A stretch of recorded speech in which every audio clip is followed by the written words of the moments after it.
I'm 55 years old. My body's older than what it used to be. I don't move as easy as I used to move. I'm not as strong as I used to be. I don't have the passion for things that I used to have, and you got all these obstacles in your way.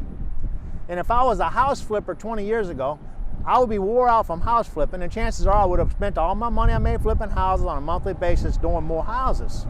Or going to buy a nicer car, going to buy a house to live in, buying my kids college, paying for this, paying for that. And I might have a little bit of money in the bank, but I ain't got any retirement money in the bank. The minute I quit flipping those houses, I quit making money. That's why I don't like flipping houses. I think flipping houses is a great avenue to get you to owning houses that make you passive income, or make you as close to passive income as you can get. That is my goal. My goal is to build that passive income up to a certain level. We're gonna hit about $300,000 a month this year in passive income. That's a big freaking number, $300,000. Now I'm gonna tell you right now, we spend some money. And I don't spend money on me, I spend money on real estate. So I am constantly buying real estate. And anything I make in real estate, I'm gonna go buy something else in real estate that's gonna eat every dollar of that money I make. Ticks my wife off, I keep telling her I'm gonna do better, I'm trying, I haven't found the right program. I told her the other day I wasn't buying anything else, and then the next day I put a piece of property under contract.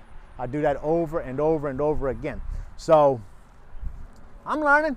Maybe by I'm 60. When I'm 60, I'll do better. But flip your houses so that you can hold a house from time to time, make some passive income, flip some more houses, buy one and hold it, make some money, and let that money make you money.